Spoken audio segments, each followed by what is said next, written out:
नमस्कार, जय हिंद दोस्तों। मैं डॉक्टर विवेक तक्षशिला डिफेंस एकेडमी की तरफ से आज आप लोगों के सामने हम जिस विषय पे बात करना चाह रहे हैं वो है एयर पॉल्यूशन। देखिए, एनवायरनमेंट को समझना, उसके साथ चलना, उसके लिए जो अच्छी चीजें हैं उन पे फोकस करना हमारे लिए बहुत जरूरी है। और ये सिर्फ आज जो भी बातें हम करेंगे उनमें कई सारे इंपॉर्टेंट फन फैक्ट्स के बारे में हम बात करेंगे। हम वो चीजें बताएंगे जो आपके एग्जाम्स में भी इक्वली इंपॉर्टेंट है और जो हमें खुद एज अ ह्यूमन बीइंग भी जानने की बहुत ज्यादा जरूरत है। क्योंकि यदि हम एजुकेटेड होंगे, अपने आप को एजुकेट करेंगे, तो हम एनवायरमेंट फ्रेंडली हो सकेंगे। हमें क्या चीज नहीं करनी चाहिए, क्या करनी चाहिए ना, दैट इज इंपॉर्टेंट। चलिए ठीक है, आते हैं पॉल्यूशन के ऊपर। तो पॉल्यूशन को ब्रॉडली जब हम पॉल्यूशन को क्लासिफाई करते हैं तो क्लासिफिकेशन पॉल्यूशन का जब हम बताते हैं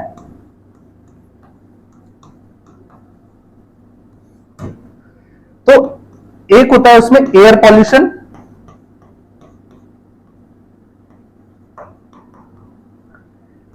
एक होता है इसमें लैंड पॉल्यूशन,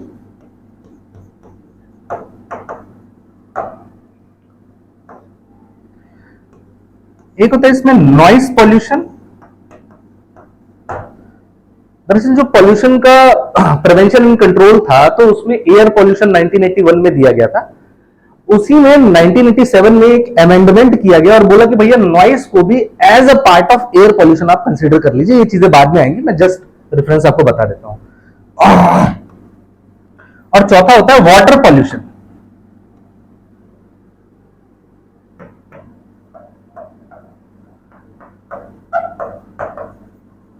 अपने आप में ये चारों काफी इंपॉर्टेंट है, लेकिन इनमें भी जो ज्यादा इंपॉर्टेंट है वो है वाटर एंड एयर। तो इन्हीं में हम चारों को पढ़ेंगे, लेकिन सबसे पहले आज हम जिसको पढ़ने वाले हैं वो है एयर पॉल्यूशन। अब एयर पॉल्यूशन को समझते हैं तो जब हम किसी चीज की एबनॉर्मलिटी को पढ़ना चाह रहे हैं तो हम सबसे पहले देखते हैं कि भैया उस चीज में नॉर्मल कंपोनेंट क्या है। आइए देखते हैं। तो हमारे पास ये है एयर।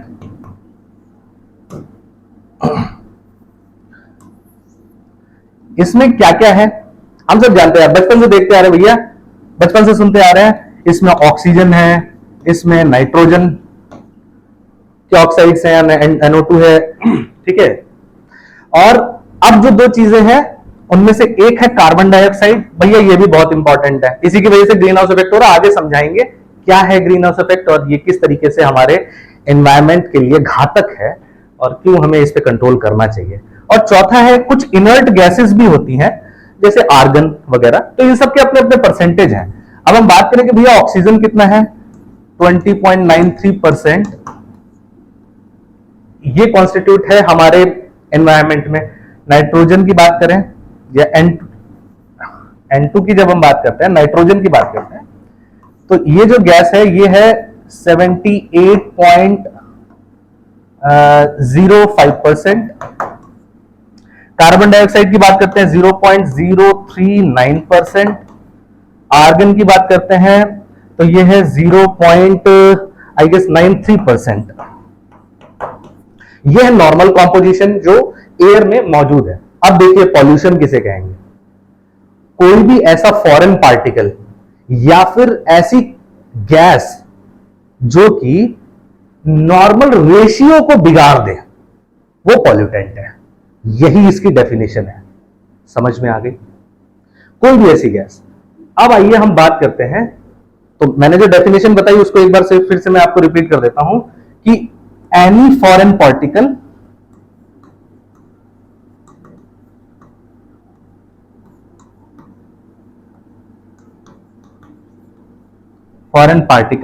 और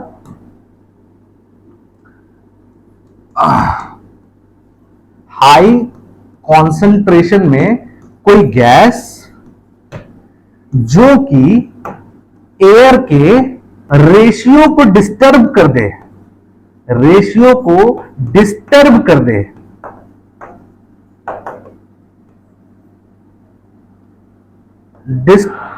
दे, पॉल्यूटेंट है। बात समझिए आएगा। जब हम इसी में फॉरेन पार्टिकल्स की बात करेंगे तो हम एसपीएम की बात करेंगे, जिसको बोलते हैं सस्पेंडेड पर्टिकुलेट मैटर। ये वो पार्टिकल्स होते हैं जो कि जैसे धूल के कण है, वो कुछ नहीं है, वो सस्पेंडेड पर्टिकुलर मैटर ही है। ऐसे पर्टिकुलेट मैटर को हम जब इनहेल करते हैं तो दिक्कतें होती है यार, लंग्स से रिलेटेड दिक्कतें होती है, कार्डियोवास्कुलर प्रॉब्लम होती है। आपने देखा होगा कि जो चलिए आइए हम इसी बारे में थोड़ा एलोंगेटेड बात करते हैं कि what are all the sources of air pollution. अब एयर पॉल्यूशन, एयर कैसे पॉल्यूट हो सकती है कि डिफरेंट डिफरेंट तरीके से हम उन्हीं पे बात कर लेते हैं। तो ये स्लाइड समझ में आई, नॉर्मल कॉम्पोजिशन ये होता है, ये इसकी डेफिनेशन होती है। Now what are the sources of air pollution. दूसरी स्लाइड पे चलते हैं।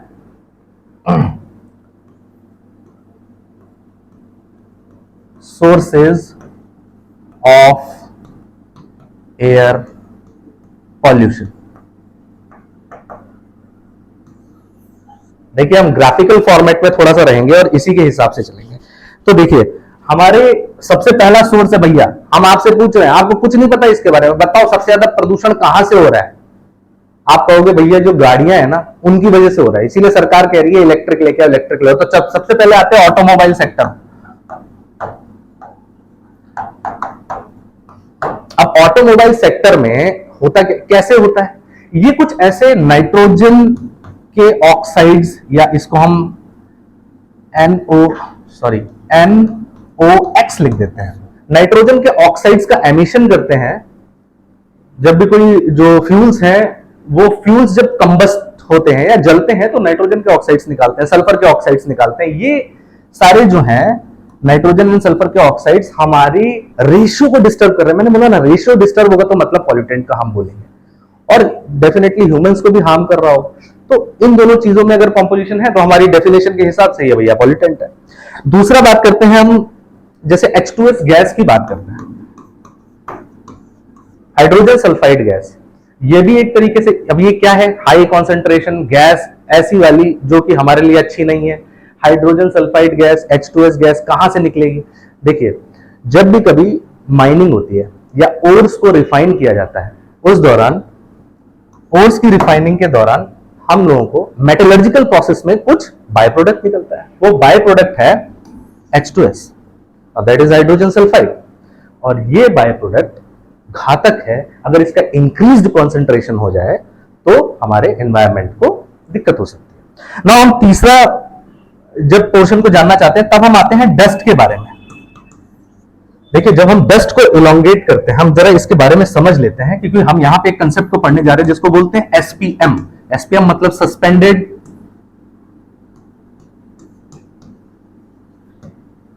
Particulate matter.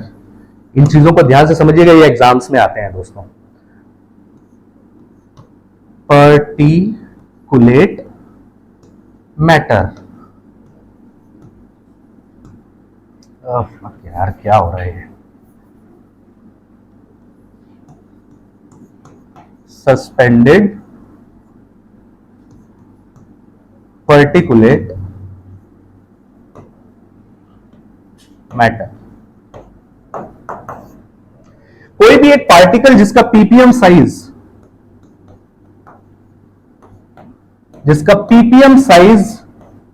2.5 ppm से ज्यादा है, it's not good for human inhalation, will create serious problems. अब हम यहां पे बात करने जा रहे हैं दो डिसीजेस की, जिसमें एक को बोलते हैं एस्बेस्टोसिस।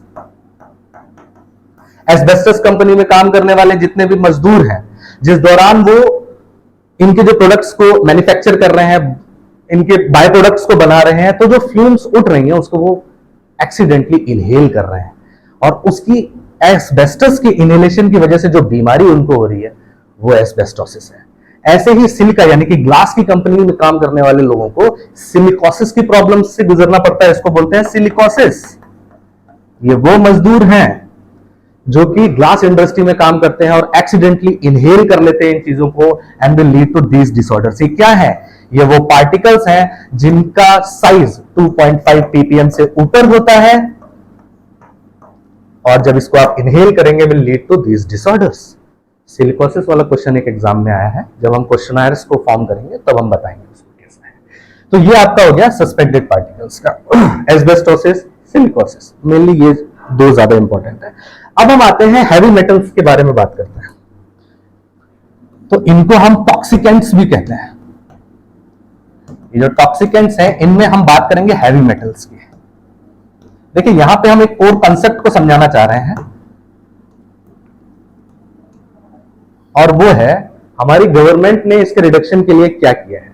तो हैवी मेटल्स में जब हम बात करते हैं, जैसे लेड है, जैसे मर्क्यूरी है, ठीक है, जैसे कैडमियम है, ये हैवी मेटल्स है सारे। अब फॉर एग्जांपल जो ऑटोमोबाइल सेक्टर की हमने बात की थी, उसमें lead as a by product निकलता है और ये एनवायरमेंट में जाके लेड टॉक्सिसिटी कॉज कर सकता है। तो सरकार ने बोला कि जितने भी जो साइलेंसर्स बन रहे हैं, साइलेंसर बोल रहा हूं, जितने भी जो एग्जॉस्ट बन रहे हैं गाड़ियों के, इनके अंदर आपको एक रोडियम और पैलेडियम का एक मिक्सचर डालना होगा, जिसको रोडियम पैलेडियम कैटालिटिक कन्वर्टर कहा जाता है।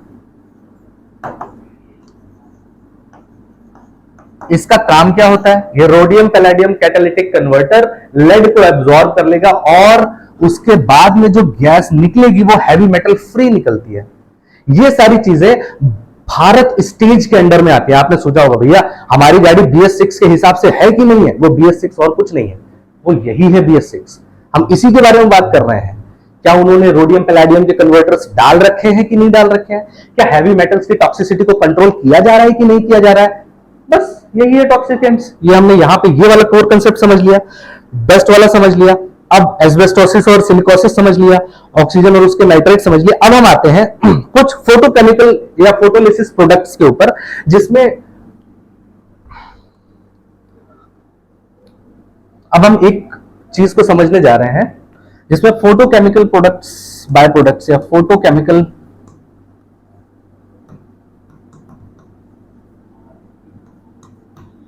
प्रोडक्ट्स देखेंगे, जिसमें कुछ हार्मफुल गैसेस नाइट्रोजन की और एक होता है पार, पर ऑक्सी, पार नहीं सॉरी पैन, पर ऑक्सी एसाइल नाइट्रेट।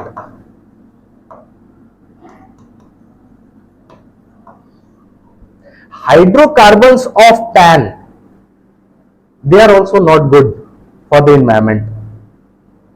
नाइट्रोजन के oxides, they are also not good। ये कैसे गुड नहीं है वो हम बताएंगे जब हम एसिड रेन बताएंगे। अब फॉर एग्जांपल यहाँ पे देख लीजिए, जैसे एसिड रेन, तो ये क्यों होती है? ये भी एक कंसेप्ट है, जरा 2 मिनट में समझ लीजिए। तो एसिड रेन के बारे में जब हम देखते हैं तो उसमें होता क्या, जैसे ये है नाइट्रस ऑक्साइड, ये अपनी हमारे यहां पे मौजूद जो नेसेंट ऑक्सीजन है उसके साथ मिलती है। इसको बैलेंस कर लीजिएगा, ये N2O5 का फॉर्मेशन करती है। अब ये N2O5 जब हमारे वाटर के साथ रिएक्ट करेगी तो ये क्या बनाएगी? Nitric acid. एसिड रेन में तो एक तो ये हो गया नाइट्रोजन की वजह से बनने वाला एसिड, वो नाइट्रस ऑक्साइड्स की वजह से बनने वाला एसिड, तो वो इस तरीके से होता है। इसी प्रकार अगर हम SO2 की रिएक्शन कर दें नेसेंट ऑक्सीजन से तो बन जाएगा SO3, और SO3 की रिएक्शन कर दें अगर H2O से तो बन जाएगा H2SO4। Of course reaction balance कर लीजिएगा, तो यहां पे भी आ गया H2SO4, this is also a strong acid. यहां पे भी आ गया HNO3, this is also a strong acid. अब आप खुद ही सोचिए, अब ये जो नेसेंट ऑक्सीजन है ये कहां पे है? देखिए 2 तरीके की ऑक्सीजन, ये नेसेंट ऑक्सीजन को कुछ नहीं है, बेसिकली ये ऑक्सीजन के साथ मिलकर नेसेंट ऑक्सीजन ओजोन बनाती है। तो 2 तरीके की ओजोन होती है, हमको मालूम है, एक है गुड ओजोन और एक है बैड ओजोन।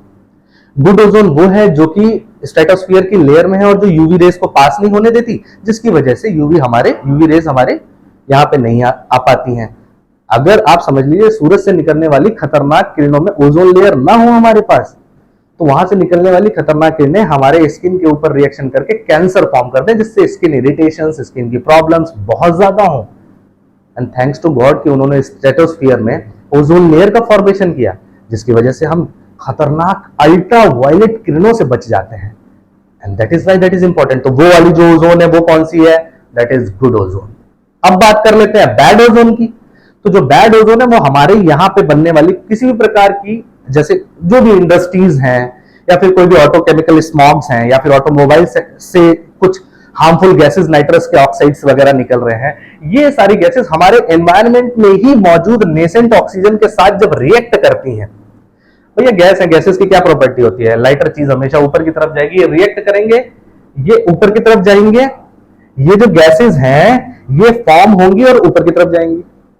तो गुड वाले एरिया में जब पहुंचेंगे वहां पे गुड ओजोन है, ओजोन O3 होता है बेसिकली, ये O2 और नेसेंट ऑक्सीजन के कॉम्बिनेशन से बनता है, ठीक है। तो ये O3 हमारे गुड जोन में, ये गैस भी वहां पहुंच गई। अब जब वहां पे पहुंच गई तो ये वाली गैस ने इसके साथ रिएक्शन किया, यहां पे एक H1O3 बना दिया, इस गैस ने रिएक्शन किया, यहां पे H2SO4 बना दिया, ये सब वहीं पे है, वहां पे वाटर वेपर्स भी है। अब जब रेन होगी ना, तो उस रेन में, अब जब इन बादलों से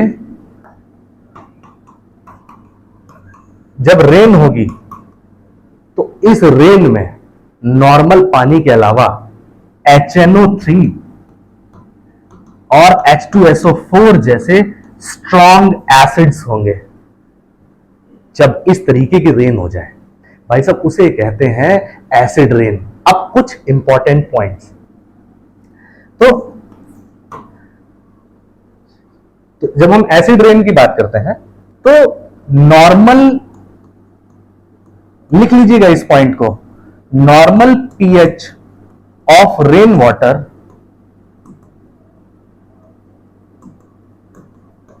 इज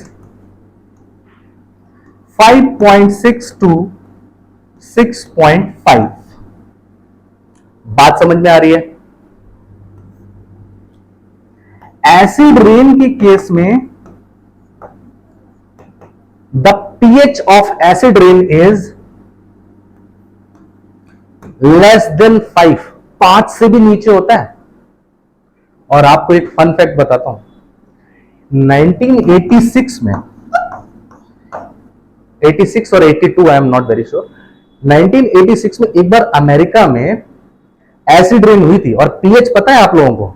1.5।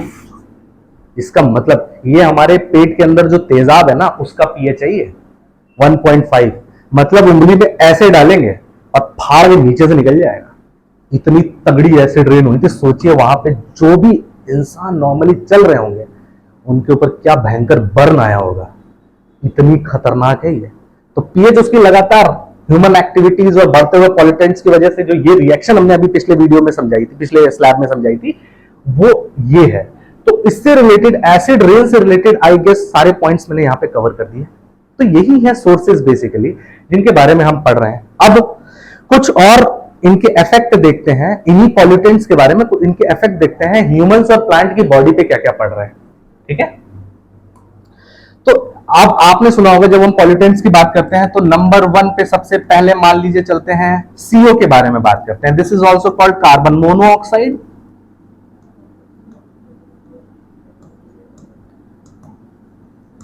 ये किस तरीके से घातक होती है, थोड़ा सा इंटरेस्टिंग है, समझिएगा। जो हमारा हीमोग्लोबिन है ना, ये हीम प्लस ग्लोबुलिन नाम की प्रोटीन से मिलकर बना हुआ है। जो इसका हीम वाला पोर्शन है ना, ये क्या करता है, ये ऑक्सीजन के मॉलिक्यूल्स को, एक हीमोग्लोबिन 4 ऑक्सीजन के मॉलिक्यूल्स को आपस में कनेक्ट करके रखता है, ठीक है। बात समझ में आ रही है? कार्बन डाइऑक्साइड एक ऐसा जहरीला लवर है जो कि हीम का प्रेम ऑक्सीजन से हटा के कार्बन मोनोऑक्साइड की तरफ कर देता है। तो जब हीम से ऑक्सीजन जुड़ा हुआ है तो इसको बोलेंगे हीमोग्लोबिन। जब हीम से कार्बन मोनोऑक्साइड, मान लीजिए एनवायरमेंट में बहुत सारी कार्बन मोनोऑक्साइड है भैया जो कि ऑटोमोबाइल से निकल रही है। अब ये कार्बन मोनोऑक्साइड्स अगर आप इनहेल करेंगे तो सोचिए क्या हो रहा है, हमारे बॉडी के अंदर जा रही है, और जो हीमोग्लोबिन है वो कार्बन मोनोऑक्साइड्स के साथ रिएक्शन कर रहा है, और उसके साथ एक दिक्कत यह है, उसकी एफिनिटी यानी कि जुड़ने की पावर ऑक्सीजन की तुलना में कार्बन मोनोऑक्साइड्स के लिए 250 गुना ज्यादा होती है। और यदि 250 गुना ज्यादा इसकी एफिनिटी है, तो ये ऑक्सीजन को क्यों जोड़ेगा अपने साथ? ये बोलेगा भैया मैं ऑक्सीजन को नहीं जोड़ूंगा, मैं जोड़ूंगा कार्बन मोनोऑक्साइड को। और जब भी कभी हीम कार्बन मोनोऑक्साइड के साथ जुड़ जाता है, ये काफी सारे एग्जाम्स में आया है, इसको दो नाम से जानते हैं। पहला कार्बोक्सी हीमोग्लोबिन, या फिर इसी को बोलते हैं मिथमोग्लोबिन।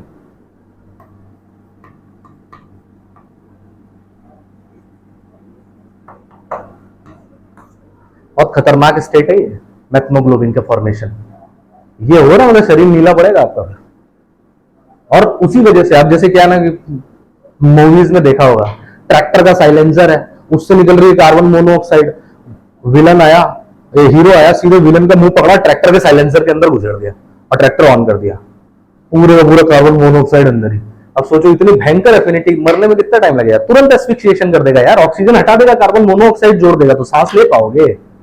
नहीं ले पाओगे। कमरे के अंदर कार्बन मोनोऑक्साइड भयंकर तरीके से घुसी हो, तुम सांस लेके दिखा दो, और अगर ले भी रहे हो तो बहुत ज्यादा देर तक सर्वाइव करके दिखा दो, यू कांट, बिकॉज ये वाले रिएक्शंस हो जाएंगे उसमें। तो आई एम श्योर आपको ये वाला कंसेप्ट समझ में आया होगा। अब आते हैं हम नेक्स्ट पे, दूसरा मैंने पार्टिकुलेट मैटर्स। अब हम यहां पे जो बात कर रहे हैं वो किसके बारे में बात कर रहे हैं? Effects of pollutants on human oblique plant, human oblique plants, इन पे। तो इसमें सबसे पहले मैंने जो बात किया वो मैंने कार्बन मोनोऑक्साइड के बारे में बात किया। दूसरा एक मैं आपको कंसेप्ट बता चुका हूं पार्टिकुलेट मैटर का।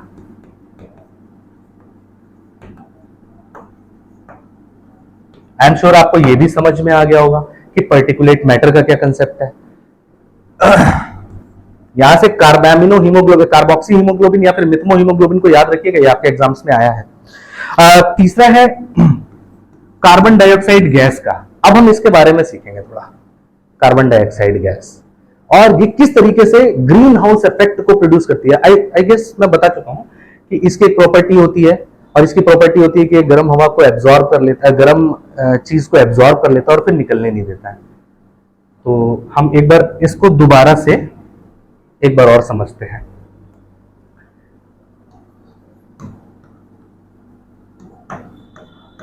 ग्रीन हाउस इफेक्ट कई सारी गैसों की वजह से होता है ग्रीन हाउस इफेक्ट। ये मैं बता दूं सिर्फ कार्बन डाइऑक्साइड की वजह से नहीं है।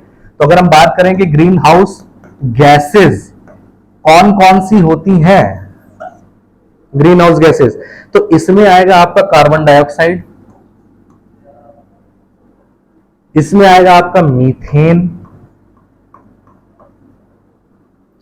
इसमें आपका आएगा नाइट्रस ऑक्साइड,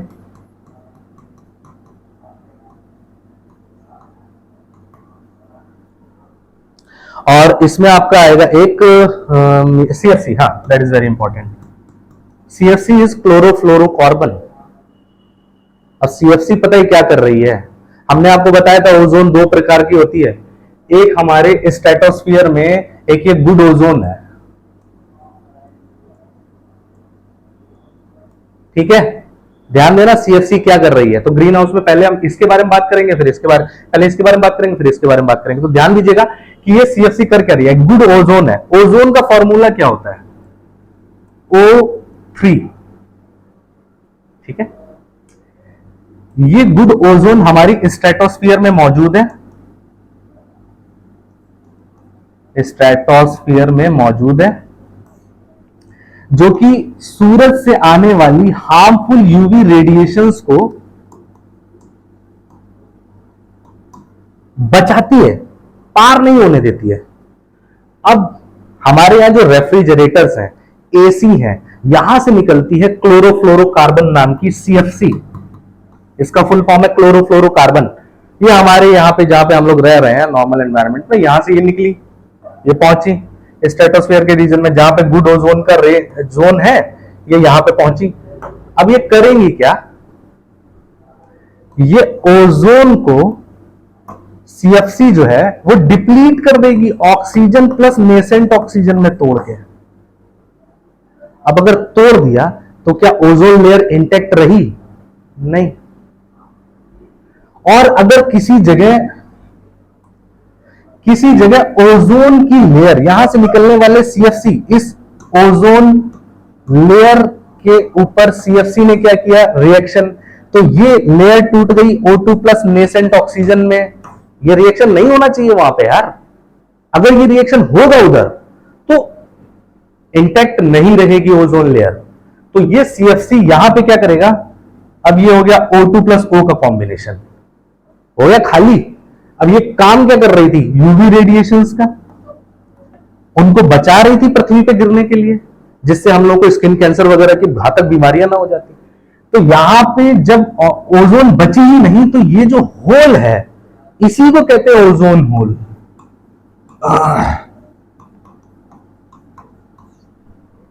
और अगर ओजोन होल है अंटार्कटिका पे बहुत बड़ा ओजोन होल है, उसी को भरने के लिए फिर बाद में कुछ प्रोटोकॉल्स वगैरह आए, जैसे मॉन्ट्रियल प्रोटोकॉल की हम बात करते हैं। मॉन्ट्रियल एक जगह है कनाडा में, तो वहां पे ओजोन के ही डिप्लीशन जब हो रहा था, ये हार्मफुल गैसेस वगैरह के बारे में, तो हम लोग ओजोन होल की वजह से अंटार्कटिका पे जिस तरीके से यूवी रेज बहुत ज्यादा गिर रही थी, लोगों को स्किन रिलेटेड प्रॉब्लम, कैंसर की प्रॉब्लम बहुत ज्यादा हो रही थी।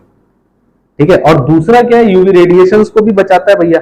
तो एक तरीके से हमारे पृथ्वी को मतलब ग्रीन हाउस इफेक्ट भी मतलब ज्यादा दे रहे हैं उसमें फिर ये। ठीक है,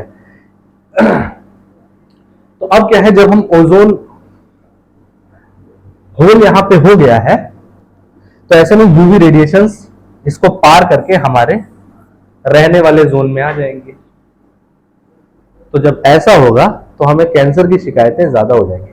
तो मैं बात कर रहा था मॉन्ट्रियल प्रोटोकॉल की, 1987 में हुआ था, कनाडा में हुआ था, और वहां पे जो पॉइंट डिस्कस था वो रिलेटेड टू ओजोन लेयर था।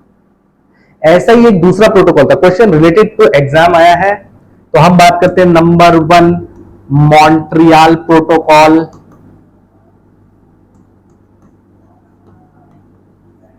Year 1987, place Montreal Canada.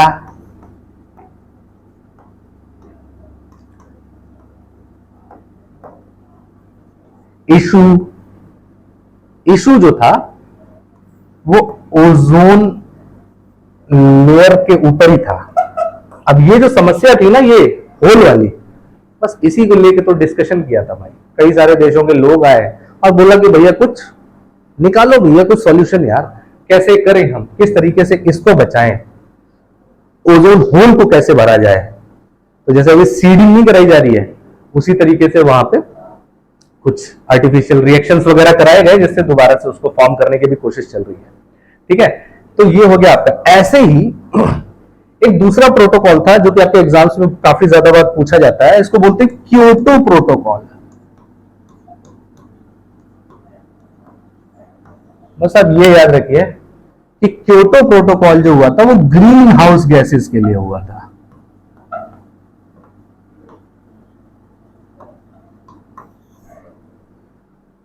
और मॉन्ट्रियल प्रोटोकॉल ओजोन के लिए हुआ था। ठीक है,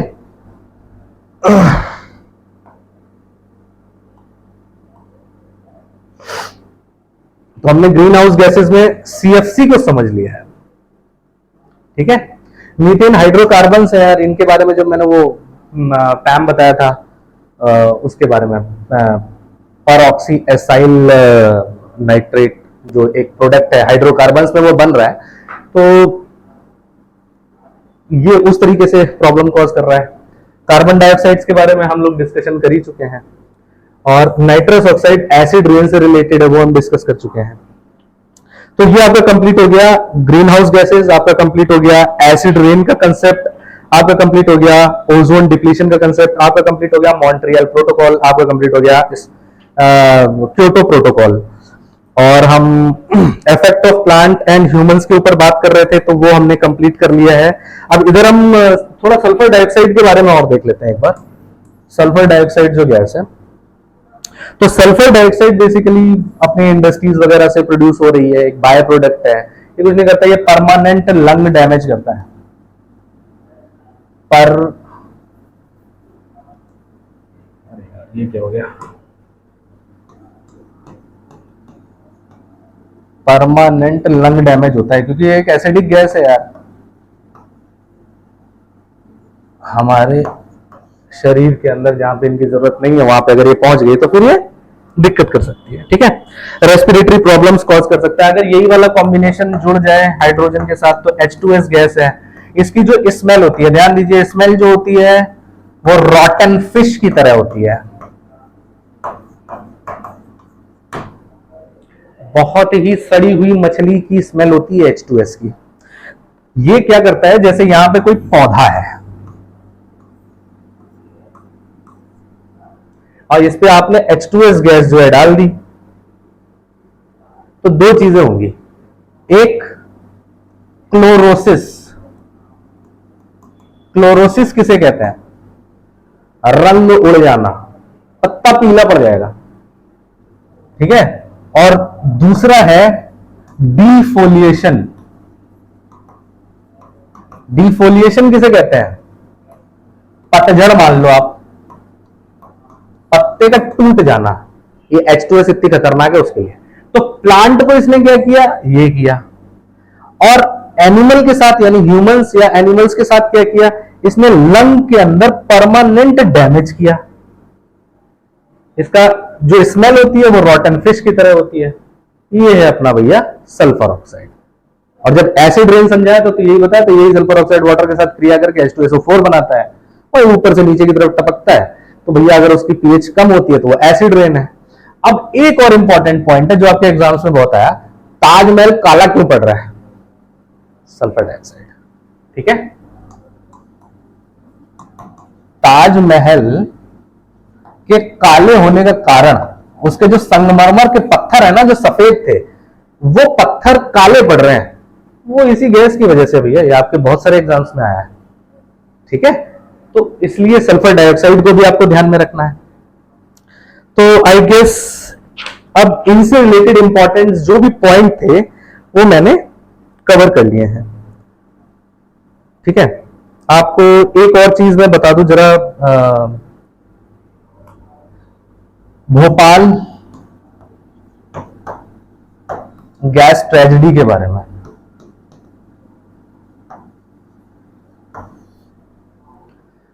2 दिसंबर 1984 को एक पेस्टिसाइड कंपनी थी जिसका नाम था यूनियन कार्बाइड।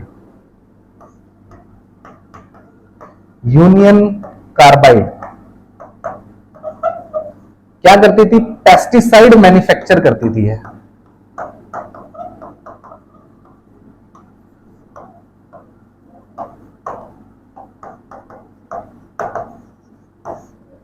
इसकी एक सीरीज आई हुई है रेलवे मैन, आप देखिएगा नेटफ्लिक्स पे, उसमें यही बताया हुआ भोपाल गैस ट्रेजेडी किस तरीके से हुई, कैसे लोग मरे।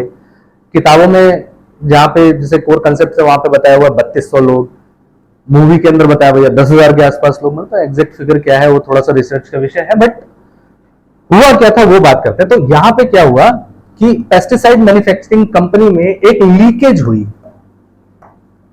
और लीकेज में एक गैस निकली जिसको बोलते हैं MIC, एंड MIC को बोलते हैं मैथिल आइसोसाइनाइड।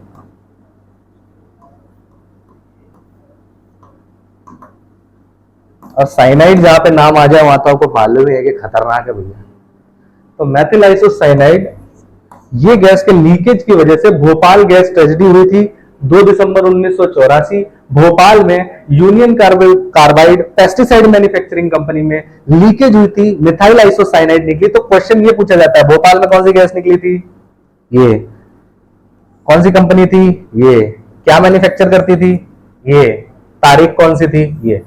इसके अलावा एग्जाम मतलब क्वेश्चन भोपाल गैस ट्रेजेडी से नहीं आएगा, तकरीबन जो किताबों में डेटा दिखा है वो लिखा हुआ है कि तकरीबन 3200 लाइव्स थी जो कि हमारे बीच नहीं रही इस दुखद घटना के बाद।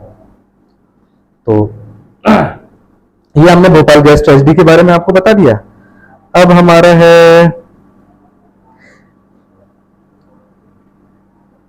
कि हम कैसे कंट्रोल कर सकते हैं अपने लेवल पे। देखिए सरकार बहुत सारी चीजें कर रही है, तो उन्होंने क्या किया था, एक ये भी एक डेटा पॉइंट है जिसके क्वेश्चंस आपके एग्जाम में आते हैं, मैं वो बता रहा हूं। तकरीबन हमारा मोटा मोटा एयर पॉल्यूशन कवर हो गया। अब ये कुछ डेटा पॉइंट्स है उनको हम बता रहे हैं, जैसे एयर प्रिवेंशन एंड पॉल्यूशन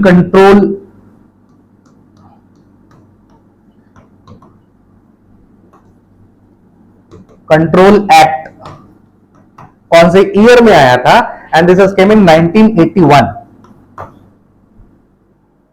ठीक है। दूसरा 1987 में इसी एक्ट में एक अमेंडमेंट हुआ था। अमेंडमेंट मतलब सुधार, और वो सुधार ये था कि अब नॉइस यानी कि साउंड पॉल्यूशन को भी एयर पॉल्यूशन का हिस्सा माना जाए। कभी आईपीएल का मैच देखने जाइए आप, धोनी की एंट्री में 124 डेसिबल के बराबर के साउंड प्रोड्यूस होती है। यू हैव एन आइडिया वो कितना साउंड होता है? नॉर्मल ह्यूमन ईयर्स के लिए 90 डेसिबल तक की तो ठीक है साउंड, उससे ऊपर is not good for normal human ears. 120 decibels and उससे ऊपर की sound is not at all good यार। एयरक्राफ्ट जो उड़ते हैं ना, जूम करके जब जाते हैं 120 डेसिबल के ऊपर के होते हैं। सोचो धोनी की एंट्री हो रही है, 124 डेसिबल साउंड बज रहा है। मैंने एक बार देखा था, आंद्रे रसल खड़ा था ये उसके बाउंड्री के जस्ट आगे, इतनी तेज शोर मचा था उसकी एंट्री में। Andre Russell was like that. आप सोच सकते हैं कितना तेज साउंड होता है। तो साउंड भी कहीं ना कहीं साइकोलॉजिकली, मतलब ये होता है ना, कोई आज बहुत तेजी से बातें कर रहा है तब कहीं ना इरिटेशन होने लगती है। वो कुछ नहीं है भैया, वो साइकोलॉजिकल इरिटेशन ही एक तरीके का पॉल्यूशन है जो हो रहा है। अब इसीलिए इसको ऐड कर दिया गया भैया कि बोला ये भी एक तरीके का एयर पॉल्यूशन है, और उसी को हम यहां पे डिस्कस करते हैं। तो आप, आई एम श्योर कि आपको ये वाला पॉइंट भी बहुत अच्छे से समझ में आया होगा। Air pollution prevention and control act जो था वो 1981 में था, उसका अमेंडमेंट 1987 में था, जिसमें नॉइस को भी ऐड किया गया था ना। This is also an important point. ठीक है। अब हम बात करेंगे सरकार के भारत स्टेज मॉडल्स की, कि भैया उन्होंने, देखो हम लोग जब भी कभी पॉल्यूशन को, कौन से ऐसे तरीके हैं जिससे रिड्यूस किया जा सकता है, हमारा यार अल्टीमेट गोल तो यही है ना। अच्छा, एक कंसेप्ट और मैं बताना चाहता हूं, एल नीनो इफेक्ट। ये L Nino effect is very important, इसके बारे में आप जरूर समझें कि ये क्या है। तो पॉल्यूशन को कैसे कम कर सकते हैं? देखो भाई, पॉल्यूशन का मेजर सोर्स क्या है? इंडस्ट्रीज से निकलने वाली हार्मफुल गैसेस। तो अगर इंडस्ट्रीज का सेटअप हम ऐसी जगह पे करें जो कि जो रिहायशी इलाके हैं उनसे काफी दूर हो, तो हो गया ना भैया। इसलिए यहां पे स्ट्रिंजेंट नॉर्म्स फॉलो किए जाते हैं। स्ट्रिंजेंट नॉर्म्स मतलब कड़े कानून। आप कोई नई फैक्ट्री शहर के बीचों बीच खोल के दिखाइए, नहीं हो सकता, बाहर खोलनी पड़ेगी, क्योंकि वहां से निकलने वाली हार्मफुल गैसेस का रिहायशी इलाकों में रहने वाले लोगों के ऊपर कोई इल इफेक्ट ना हो, एंड दैट्स व्हाई इनको शहर से बाहर या दूर ही खोला जा सकता है। यह सरकार अपनी तरफ से कर रही है। दूसरा, और पॉल्यूशन को कैसे भाई, ऑटोमोबाइल सेक्टर से, ये तो भाई इंडस्ट्री से निकल रहा था। ऑटोमोबाइल सेक्टर्स में बहुत ज्यादा भाई फॉसिल फ्यूल या पेट्रोलियम के जो प्रोडक्ट्स हैं, या पेट्रोल है, डीजल है, इन सब के कंबशन से निकल रहा है बहुत ज्यादा पॉल्यूशन। अब उसको कैसे कंट्रोल करना है आपको? तो आप बनाइए या तो ईवी और इलेक्ट्रॉनिक। आप तो जानते हैं आजकल इलेक्ट्रिसिटी, ये जो ईवी व्हीकल्स हैं, यानी कि इलेक्ट्रॉनिक व्हीकल्स जो है, ये कितने ज्यादा तेजी से लोग ज्यादा इस पे, क्योंकि ग्रीन एनर्जी का पार्ट है और सब कह रहे हैं कि ये भविष्य है, भविष्य है, तो इसकी तरफ अब हम लोग ज्यादा जा रहे हैं। और इसका एक अच्छा इफेक्ट भी है कि भैया ये हमारे एनवायरमेंट को खतरनाक जो भाई पेट्रोल डीजल के एमिशंस हैं उनसे बचा रहा है। अब सरकार ऐसा तो नहीं कर सकती कि जितने सारे भी व्हीकल्स चल रहे हैं जो ईवी पे नहीं है उन सबको बंद कर दे। भाई लोग चलेंगे कैसे, इधर उधर कैसे जाएंगे, ट्रांसपोर्टेशन कैसे करेंगे, नहीं पॉसिबल है ना। तो ऐसी कंडीशन में क्या किया उन्होंने, बोला कि अगर आप ईवी लेते हैं तो हम आपको सब्सिडी वगैरह प्रोवाइड करेंगे। वो चाहती, प्रमोट कर रही है लोगों को कि हम इसकी तरफ शिफ्ट हो। और जो पेट्रोल और डीजल वाले यूज कर रहे हैं उनसे निकलने वाली हार्मफुल गैसेस के लिए सरकार ने कुछ नॉर्म्स बनाए हैं जिनको ही भारत स्टेज का नाम दिया गया है। भारत स्टेज का नाम दिया गया है। ये भारत स्टेज वही नॉर्म्स है। आपने इसका शॉर्ट फॉर्म बीएस होता है। आप कार खरीदने जाइए, उसमें बोलेगा भैया BS2, BS3, BS4, BS5, अब जो चल रहा है वो BS6 चल रहा है। तो अगर आपकी BS4 की गाड़ी है तो ये ज्यादा पॉल्यूशन निकाल रही है। अगर BS6 की गाड़ी है तो ये कम पॉल्यूटेंट निकाल रही है पेट्रोल डीजल ही। भाई सरकार तो कह रही है, हमको प्रमोट कर रही है कि हम ईवी पे शिफ्ट हो, लेकिन आपकी है जैसे, तो अगर वो पेट्रोल डीजल ही है तो सरकार कहती है कि ये कंपलसरी है कि जो गाड़ी निकलेगी कंपनी से वो BS6 ही होनी चाहिए। क्यों? क्योंकि इसके अंदर मैंने जिन कैटालिटिक कन्वर्टर्स की बात की थी, रोडियम और पैलेडियम के, वो लगे हुए हैं जो कि लेड जैसे हैवी मेटल टॉक्सिकेंट को एनवायरमेंट में नहीं निकलने देता है। That is important. अब रोडियम पैलेडियम के कैटालिटिक कन्वर्टर्स अगर लगे हुए हैं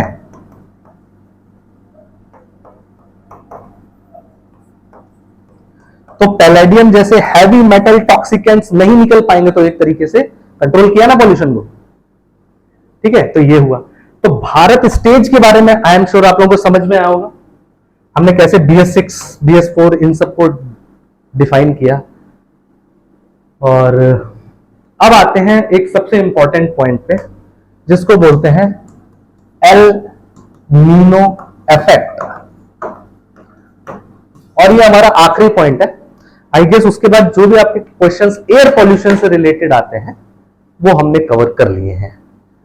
इस वीडियो को दोबारा से देखिएगा, हर एक पॉइंट पे थोड़ा फोकस करिएगा, आपको समझ में आ जाएगा। जब आप इसके सवाल लगाएंगे तो आपको हर वो पॉइंट रिकैपिचुलेट होता हुआ, यानी कि दोबारा से दोहराता हुआ याद आएगा कि हाँ ये सर ने बताया था। और उसके बाद आप क्वेश्चन लगा के देखिएगा जो एग्जाम में आते हैं एंड यू विल फाइंड कि हाँ हमको वैल्यू मिली है कुछ इस वीडियो से, and that is my aim, that's it. El Nino effect की बात करते हैं। देखिए इसकी डेफिनेशन क्या होती है, sudden odd climatic change in the environment, हमारे वातावरण में होने वाले सडन, अचानक, अलग प्रकार के क्लाइमेटिक चेंजेस को ही एल नीनो इफेक्ट कहते हैं। बात समझ में आ रही है? नाम सुन के बड़ा फैंसी सा लग रहा था भैया, ये कौन सा हुआ है, कुछ हुआ नहीं है। तो L Nino effect is sudden climatic change. क्या हो गया?